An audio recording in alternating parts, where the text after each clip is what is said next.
Welcome back, ladies and gentlemen, and for our viewing audience on YouTube, to another episode of the Startup Junkies podcast. My name is Caleb Talley, and the Startup Junkie team, and joined by my co-hosts, Jeff Amerine and Davis McEntire. How's it going, guys? Glad to be here.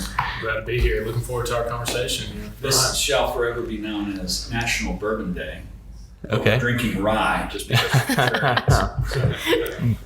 It is actually, I looked at my calendar, it's National Chocolate Chip Cookie Day, so we'll follow that up, you know. It makes a pretty good chocolate chip whiskey. Oh, okay. You see what I have on my mind on a Wednesday. So we try to shoot for Friday evenings for these sometimes, just so, wander. It doesn't even have to be a Friday evening, it looks like, around here. And That's good. We are joined by our special guest today, Ryann Hartley, Hartley Flooring. Thank you for joining us. I'm glad to be here, and it's good for it to be in person. Absolutely. It's finally starting to happen again that we get to do face-to-face stuff, which is great. All right, give us the origin story. We want to know everything about you and flooring that you're willing to share. Yeah, absolutely. There's not a whole lot to share, which makes it even more interesting. But I came to the University of Arkansas from just up the road outside of Joplin, Missouri, in Carthage, and graduated from the university in 2013. And took a position as an assistant store manager with Sherwin-Williams, the paint manufacturer. So did that for assistant store manager for, 3 or 4 months, and then took a position as an outside sales rep. And I was calling on Startup painters, the Lewises. I'm sure you guys know them. They've been involved here a lot. So, and then Aaron recruited me to sort of head up the commercial side of his business whenever that started 4 or 5 years ago. And decided to do that. There was something appealing about small business at that point. And, working with Sherwin-Williams, who is a 150-year-old, multi-billion-dollar business, which the career ladder was forever long as I wanted it to be. But there was just something attractive about small business in Northwest Arkansas. So took the leap and joined Aaron and his team, and got a real intimate, personal look at small business then, and had also signed a non-compete in paint. And so whenever I was ready to take the leap and start my own small business, the next specialty trade just sort of made sense. And I did not know anything about flooring until the day I started my business. Wow. So, So, was done working at Startup on a Friday, and on Monday morning thought, well, better figure out this trade I've just That's kind of the same, right? Paint sticks to walls. Yeah. Flooring sticks to, floors. Yeah, it's very that's what I'll just tell my clients. Yeah. It's the same as paint. That's what I know. But no, it's been humbling, as you can imagine, to just to enter something that you're by no means an expert at, and rely on your customers to trust you and be willing to sign a contract with you. So that's happened, and over the last we haven't been in business quite yet, 2 full years, but it's been so fun and so much learning. So I feel like especially for flooring is kind of like a niche specialty there. Why exactly, having no experience in flooring, why was that what you decided to really just kind of stick with throughout this time? Like, have you been, there any desire to dabble with anything else? Yeah, I think the evolution of us long term, I think there's lots of different directions it could go, but the reason for flooring, it really is just sort of, in construction, it's called MEP, but mechanical, electrical, plumbing, those all require, much more strict licensure and training. And so flooring was one of those that didn't require that. It requires the same specialty contractor's license as painting does.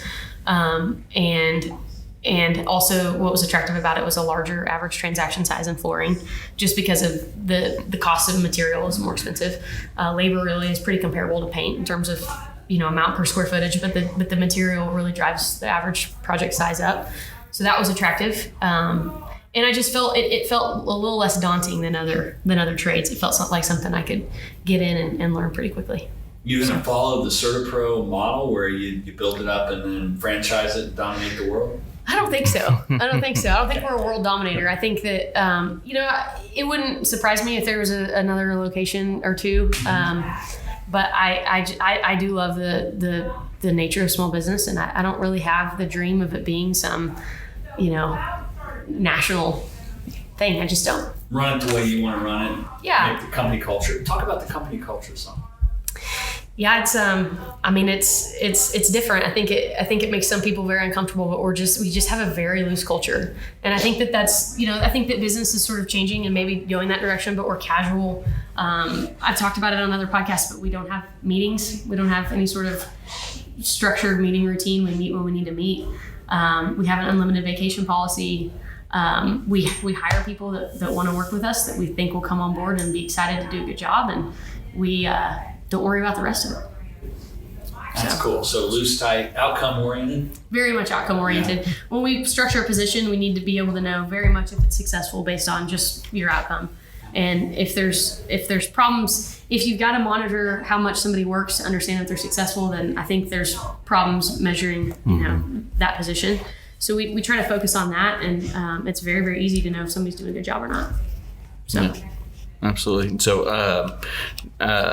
So basically you're hiring people and then like teaching them the trade after the fact, or these people that are... So our installers, the installers we work with mostly on a 1099 basis are very experienced individuals that are teaching our staff a lot about the trade. So yeah, they're experienced. Yep. You do everything in flooring, so are you doing epoxies, you're doing engineered hardwood, the whole bit? What? We don't do anything fluid applied. So just hard surface stuff, but in only commercial. I mean, we're 97% commercial or something. But we do, all different types of floor coverings, ceramic tile, vinyls, sheet vinyls, and luxury vinyls that are really popular right now, like this floor is on right now, and lots of carpet tile. You doing any pine planks and that kind of stuff, really custom stuff, or not too much? Not a lot of that. No, I mean, we do it and come across it, but not a tremendous amount. Probably 95% of our business is ceramic tile, carpet tile, and luxury vinyl plank and tile. How do you win? How do you win versus there's lots of people there in the flooring business? Why are your customers coming to you and staying with you? That's a great question. Hey, that's why we get paid the big bucks. Yeah, that's right. Yeah, that's right. I think it's a couple different things. First of all, it's fair to say that our market's so crazy right now that when you have a good subcontractor, you work with them. Right. And I like to say that when I'm on the business development arm of things, I say that all the time. Like, you want a good list of people you can work with. And so there's a lot of companies we work with that we aren't their only good flooring subcontractor, but we're one on the list of many, and there's so many projects to go around right now that we're all getting a taste of that. Gotcha. So I think it's very fair to say that that's part of it. And we're competitively priced. I mean, that matters. And there's a lot of people that will come into the market and think that they're presenting value and they're worth more. And I think that we'll get to a place as we grow that we become more of that. But right now we very much have to be competitive. And so we rely on driving costs down with good relationships with our manufacturer reps and making sure that we, can present value when we're proposing. Is there an deals. ideal customer or customer size or particular segments you like to target? Yeah. So we've done really well in schools. We've done a lot of healthcare stuff, and we do really well in just commercial office space.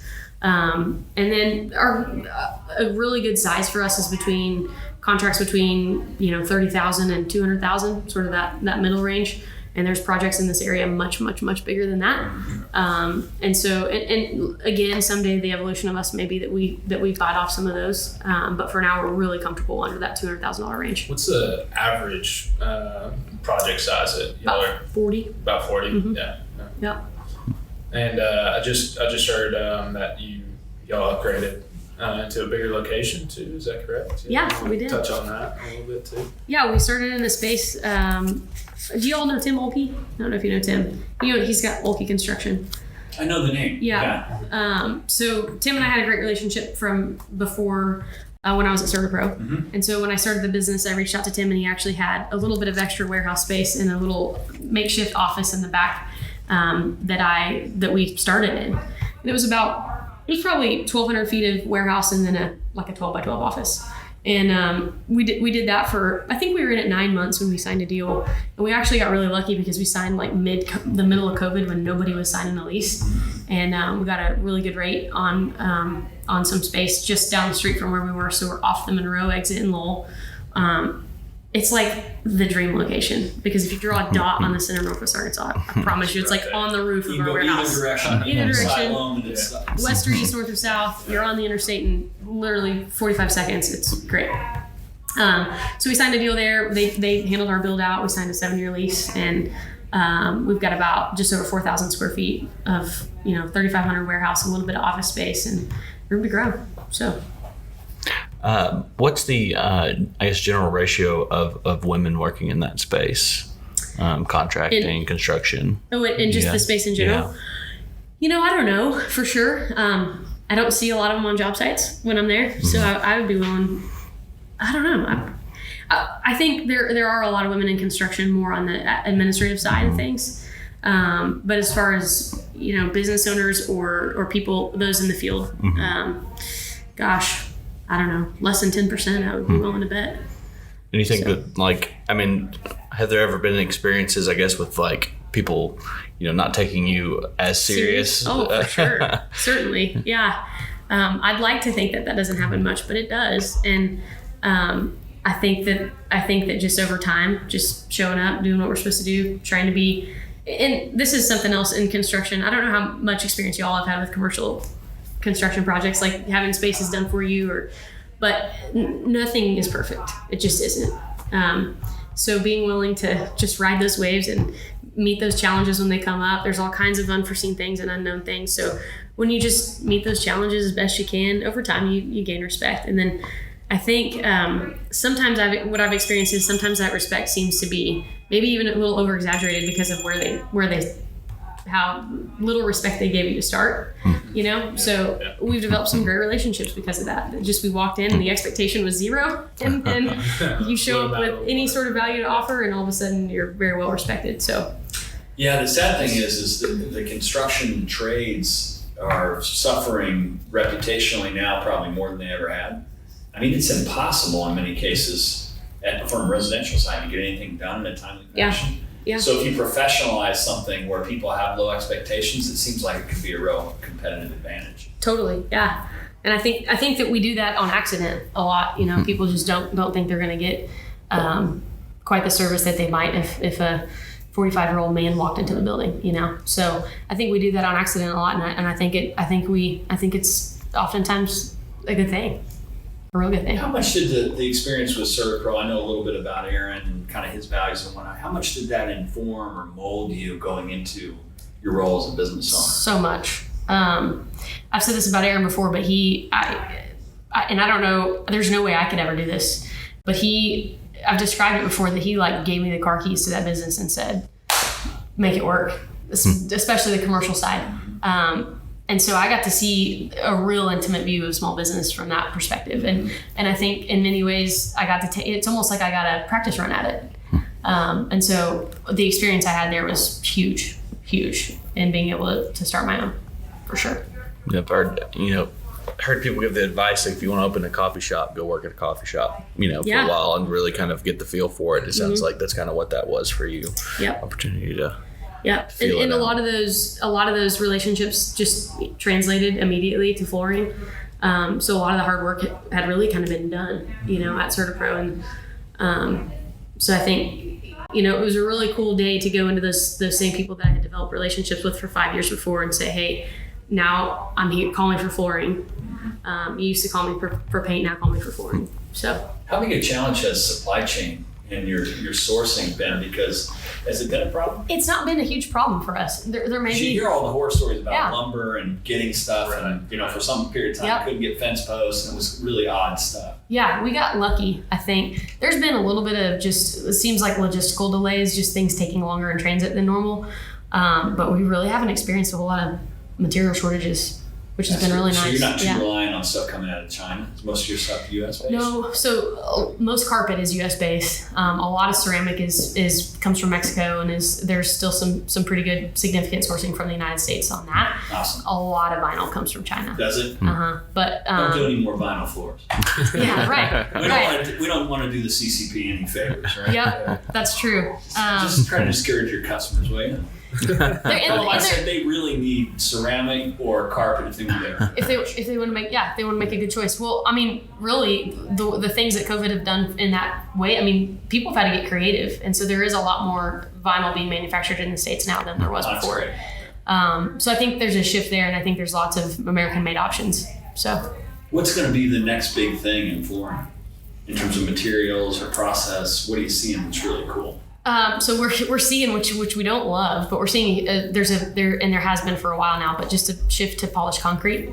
Just because it's so maintenance free, you don't do anything to it, you can't hurt it, it lasts forever. My parents do too. Concrete covered with epoxy that they did wrong about 3 times. There you go. And now it looks kind of okay. It's good enough for now. Yeah, good enough. So we do see that a lot, but what we're also hearing, especially from schools and some of those market segments that are real strong for us, is that the acoustics aren't great. It just looks and feels a little more institutional, and so we're seeing some comeback from that a little bit. But it's definitely got a warehouse feel. It does, And that industrial look was in style and is still in style a lot right now. So that's why that was able to work. But I think Do you play in that space where you do the polished concrete and the finish? So that's are you thinking of adding that or No. I love it. So you're not gonna follow the fad of the day. Stick with what you know. There seems to be plenty of floor coverings going down, so we'll stay where we're at. Yeah. Any interesting thing happening in carpet materials? Are they going to like no box, things that don't outgas, nasty stuff, or what are you seeing in that regard? There's always shifts towards more environmentally friendly products for sure. That continues to happen, and if you're a manufacturer making stuff that isn't that way, you're behind. But it's really not as much of a hot topic in flooring as I've seen it be in paint and some other industries. Still, there's LEED certifications on stuff, and a lot of products follow that. But do you guys know what box are? See, that's my acronym of the day. And I attribute that to Karen McSpadden, who's a chemical engineer I worked with about 10 years ago. She was talking about box and blah, blah, blah. And I was like, what the hell's a box? It's all organic compounds. Yeah. Okay. So it's stuff that outgasses from anything that's petroleum-based that will eventually kill you in some horrible way. So the more you know. Or may not. For those of your customers that it may be hold on. You're going to be also okay. good if maybe you have it. It's fine. pseudo-environmentalism. It might be fine. Startup Junkies word of the day, everybody. VOC is the word. But I think you are cool for calling it VOC because I just hear VOC. VOC? Yeah, so I may have you're on the totally cutting made edge. that could have been a Ryann induced acronym. It sounds like a fun business, though. I mean, it's it's so much fun. And there's choices and there's variety. Yeah. What do you love most about it? It's the same thing I loved in paint, honestly. It's just the variety of people we get to interact with. It's a customer interaction. Yeah, the customer interaction, and it's great. I mean, our customers are superintendents, they're project managers, they're vice presidents at certain companies. I mean, it's just the variation of the types of people that we get to interact with daily is it's always something new. It's great. It's a relationship business, just like everything else. So, are you spending 80 hours a week running the business, or do you have time to do other stuff outside of the business? I will always make time to do other stuff because I think that I will not be able to do this for very long if I don't. So I'm probably working 50 to 55 hours a week, nothing crazy.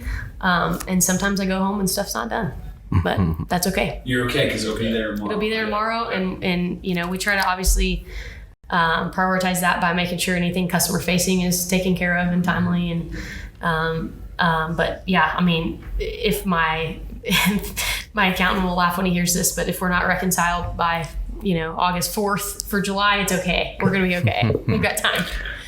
So did you bootstrap the business? Is it all your own money? Or it's all my own. My mom actually put up my grandmother's house, which she owns, just as collateral. So I was very lucky in that way. Betting on me. Yeah. I can make Thanksgiving and Christmas really nice. Yeah. I'm like, Grandma, are you prepared to make a house payment? Because that's the worst case scenario here. But yeah, so no cash out of pocket, but did let me leverage an asset. Awesome. Happiest people I know are founders and entrepreneurs that own 100% of their own business. Yeah. Or it's closely held. Mm-hmm. Yeah. I'm very thankful for the opportunity to have done that. And yeah, and they had a similar opportunity when they were when my mom and dad were younger to do that. They actually own. Y'all know Ruby's on 37 Highway in Seligman? No. When my parents owned it, it was Benton County was dry. There was no Arkansas lottery, and the Missouri cigarette tax was way cheaper, and they had the first station across the state line. So it's great. All three of those things are no longer a thing now. But so they needed a gigantic parking lot. Yeah, that was the outpost. Yeah. All the closet drinkers and gamblers that wanted to hide out. There were a lot. So, yeah. So that was my first look at small business.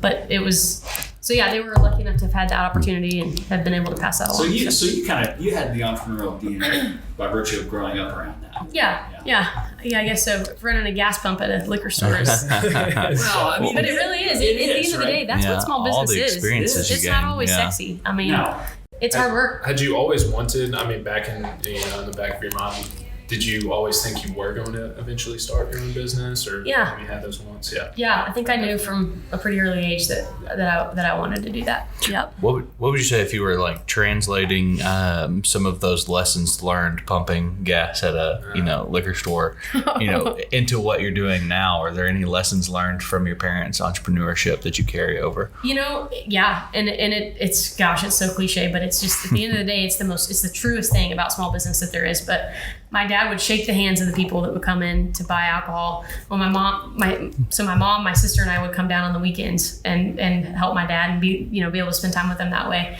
And they knew the names of the people coming through the doors, and it was just it's always been very, very personal. And so it's you hear it a million times, but if you can master that, you'll have a successful business. So. Yep. Absolutely. That's really true. Mm-hmm. No customers equals no sales equals no business. Right. It's so true. Yeah. Mm-hmm. And I mean, and it wasn't, I mean, these are people coming in buying, their 40 a beer for the day. I mean, it didn't matter. They were valued humans. Yeah. Every one of them. It didn't feel transactional, which is probably why people kept coming. Yeah. Mm-hmm. Yeah. Very much. That and there was the only place they could get you. That also just made sense, but it also felt good to go in there. Yeah. Yeah.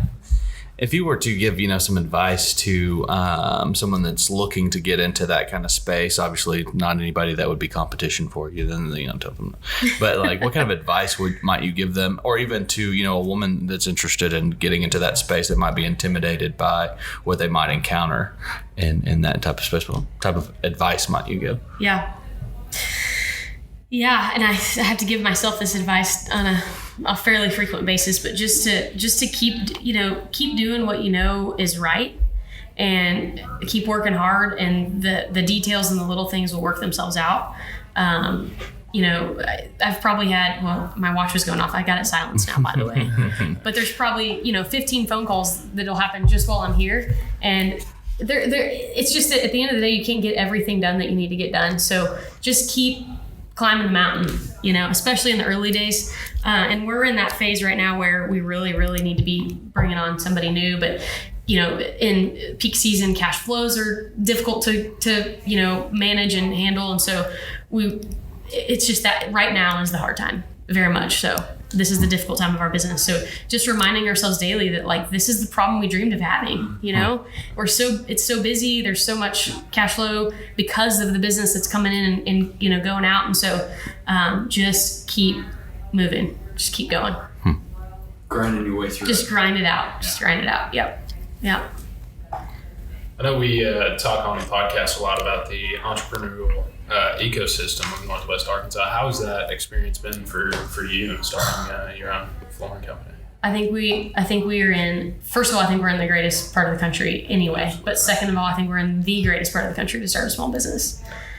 The resources, y'all are sitting at the table right now, and it's an unbelievable resource offered to every single person here that wants to start a small business. You can do a shout out to Martha if you want. Shout out to Martha. Yep, I sat with her at that table right there and said, here's what I want to do. And she gave me, I left that meeting, and I had, before I even got back to my office, I had an email in my inbox with like 19 things that I should consider doing. And I literally printed that off and had it sitting on my desk, and I would just try to like cross one off every other day or something. Yeah, and I mean, all of it is like, it just comes down to like, there's so many resources here that if people are not taking advantage of it, they are not doing themselves justice, because the CertaPro environment was so different that you had 150 franchisees you could call at any day that are doing the same thing you're doing and say, how'd you get through this? You can't do that when you're a small startup business on your own and not in a franchise model, but you also have just as many resources around you. Mm-hmm. So super grateful for the ecosystem here that we have created. And for context, listeners, Martha is a consultant on the Startup Junkie team, and you might be able to hear her on a consulting call in the other room if it picks up on the mic. Our acoustics are fantastic in this building. I am not talking as nearly as close to this microphone as you all are. Am I going to be okay? Oh, you'll be okay. Yeah. Also, it's really, was there somebody tall sitting here? Well, I'm not sure. It's yours or- Davis, it's your fault. I'll No, turn I'm just kidding. We pay podcast editors to take care of all that Take care of stuff to make us sound better. You may have more to do. They auto-tune all of us. It's like we're all T-Pain. We're working on it. Yeah. We need to get the video stuff done. I still want that filter that you choose where I got 6'4". We'll have to, if we get some more podcast sponsors, if you're listening, potential sponsors, we might have to get a Like Whistle Pig. Yeah, Wouldn't Whistle they be a great Pig. sponsor? That would be fantastic Good if you're Vermont listening. Canadian company That's that good. sponsors us. Get hair and makeup in here and all that stuff. By the way, I think it's eating through this cup.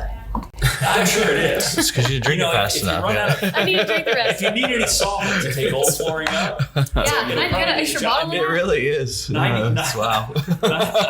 Oh my goodness. 96 proof. So it's an all-purpose solvent. Seriously. And rye Yeah. whiskey. So if you somebody has the stained concrete and you're I about got to lace it, something. you can I got take something the that'll take that stain off. off of there. It is not cheap, but I got something that'll take that off. But it's not toxic. That's How are not the VOCs on that? Oh, bad. You carry around a spare bottle just in case you run out of gas. You just pour it right in. And then if you need to light some 250 torches or some flares on the side of the road, you just light a that's stick. funny. I'm gonna steal one of Jeff's questions that he asked. What does winning look like for you going forward? Yeah. Winning for us, I think the biggest part of that would be maintaining the culture we've created as we grow. Mm-hmm. And obviously growing a very healthy, profitable, stable business that relies on less on banks every year, rely a little less on loans. But winning is maintaining our culture through real profitable growth. You want to run it forever, or are you going to run it to the point that you're tired of it? And then, you give me the vibe that you're a serial entrepreneur. Yeah, there's other ideas already, and I think sometimes it's hard to just remain focused on seeing one through. I think that's probably a serial entrepreneur's worst nightmare is jumping too soon. Yeah. Hey, there's a squirrel. Yeah. Exactly. But I do think that as stressful as it has been such a blast, and I can't imagine not doing it again in some other form. But yeah, we've got a little more seeing through to do on this first one. Sure. And so I think that there's some power to sitting still and making sure that happens. But there'll be more. Yeah. Have you figured out how to enjoy the journey rather than feeling like you're marching towards a destination? Yeah, I think so. I know that we try to do a good job celebrating our victories as they happen. Every time we sign the next biggest contract, we try to take time to be intentional and to celebrate Winning that. never gets old. It never gets old. That's why we're doing this. That's why we're doing this. And I wonder, I've thought about this a lot too, but I think so I was an athlete growing up, played AAU basketball. By the way, I stand in front of you as tall as I was in 7th grade. So I had real high hopes and it never grew. So, but I do think there's something about that sort of that competitive mentality that comes from athletes, and probably those especially that just never made it. Yeah. Those Division II or really good high school athletes that couldn't quite make it in the college world. But so there's whatever that is, I can't really define Kind that. of a competitive fire. Just that just desire to competitive win, spirit. grind things out, work hard. That there's something about that I think that is a good thing for an entrepreneur to have. Yeah, I'm 5'3". Well, Muggsy Bogues, he was like what, 5'3"? Don't make me feel bad. So you're saying I could have done it. I also was slow. I could shoot, and that was about it. Yeah, that's fair. Fair. So, do you have any interesting anecdotes, stories from a job site that you can share on the PG-13 audience? I got one. It's kind of embarrassing, but I'll share it anyway. So I think we'd been in business for about probably 3 months, 3 or 4 months when we signed our first real good size contract, and we signed with Crosslink Construction to do the remodel in Fort Smith on Target. Wow. Actually, we're doing the Target remodel in Rogers, so if you're there, Oh, nice. you'll see us I got now. caught But trying to pull out of that parking lot and got the construction yeah, the fencing. construction And I was stuff. Yeah, like, I've got to oh, get a sign great, on that fence. I've got to get a sign. Thanks for reminding me. But yeah, so we got that contract, and it was a night job. And I found out why we got it, because nobody else wanted it.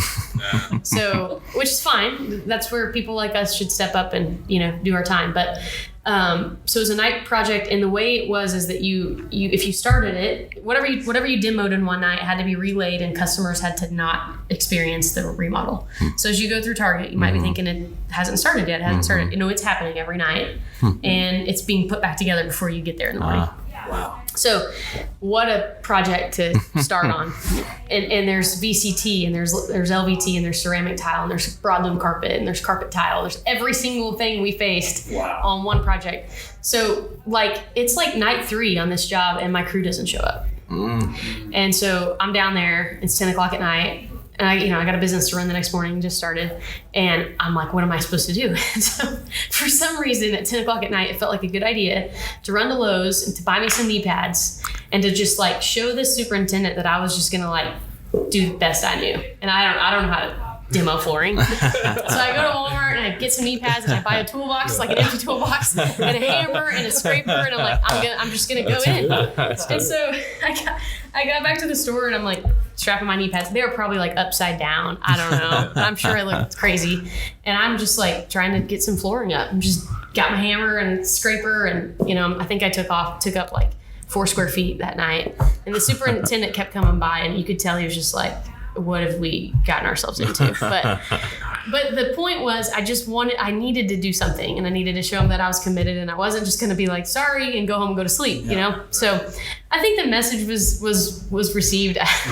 It's embarrassing when I think back about it, but we ended up getting things lined back up, and, fulfilling the contract and doing a good job, and got the Rogers Target remodel. So something went well, but, that's a pretty good story. Appreciate people that actually know what they're doing. You have no idea. As I was down there, I'm like, this cannot be this hard, but it is when you don't know what you're doing. It is that hard. Everybody at some point or another thinks, well, I could do that myself. Then you do No. Then you do it. No. Not a chance. No.